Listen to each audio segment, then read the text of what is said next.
It's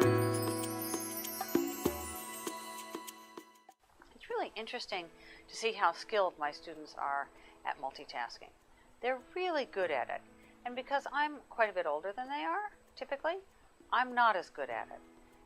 This difference in types of attention is something that many students don't think about that's really critical for getting a job and for keeping a job.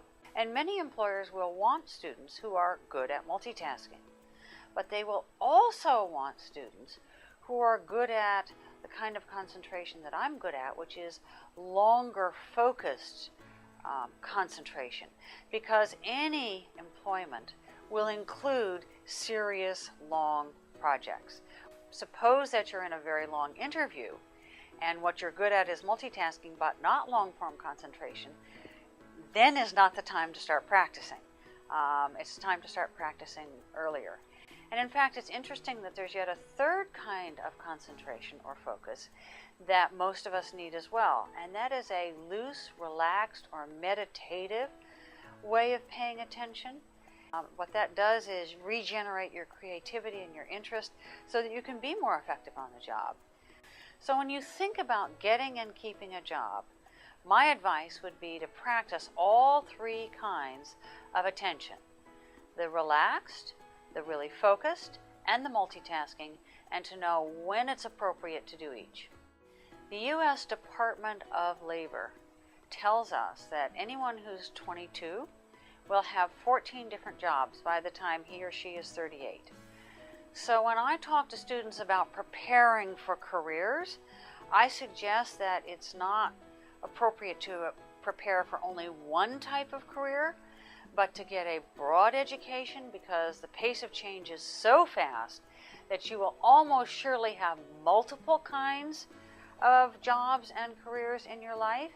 So knowing how to learn and knowing broadly about media, as well as having some specialization or some understanding of a couple of kinds of skills. Some forms of media are struggling. Other forms of media are arising or just being born, right?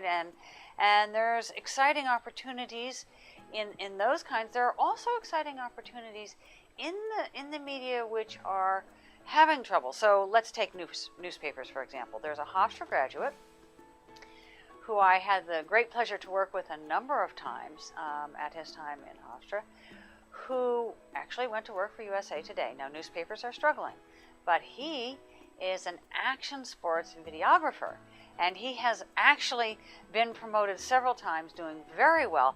And for him, it's very exciting to be at a newspaper and to be helping with the transition from old to new. Some people, you wake up, or you have experiences, you wake up one day and you say, this is what I want to be. But for many people, that's not the case. And because we are all going to have so many jobs in our lives, this is my third major career, and I've had different jobs inside of each of those careers, it's okay if you don't pick the right thing first, or you don't get the perfect job right away. What I would say is take the job that seems at least reasonably good, work hard in it, but keep your eyes open and keep looking and saying, where do I want to go next? What do I want to be? And be watching the world to see how the world is changing, so that you're keeping yourself ready for what's changing in the area that you are working.